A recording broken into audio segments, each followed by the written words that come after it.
When European leaders decided to inject another €500 billion into the region's rescue fund, many of the world's top economists were gathered in one place to hear it. Our economics editor, David Tweed, was with them. What was the reaction at the Ambrosetti Forum? Well, I mean, there was a fairly positive reaction, but also the understanding that a lot more needs to be done. But I have to tell you, this is a fantastic place to have the forum. It's in Cernobbio, which is on Lake Como, and you can imagine why people want to go, because and actually have been going since 1975. Villa d'Este.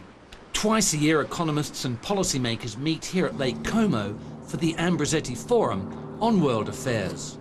In these luxurious surroundings, participants mingle at ease, some taking time to bask in Italy's spring sun.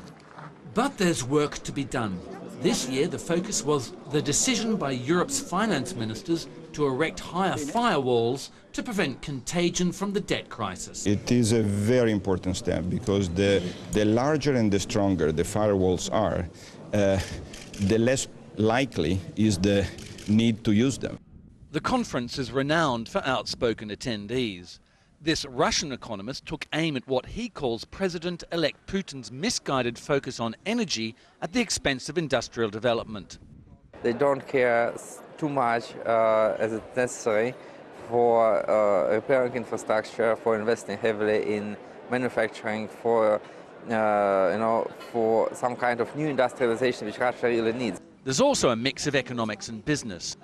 JP Morgan's Jing Ulrich is advising Italian luxury companies on China opportunities. The phenomenon of the rise of China has been relatively recent, especially in this area, the luxury goods industry.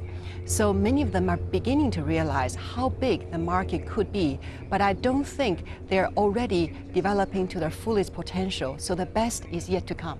The setting may be sumptuous, but make no mistake, the conversation is serious. Last year, when I interviewed Mario Monti, right here, he was merely a participant. Now, he's Italy's Prime Minister.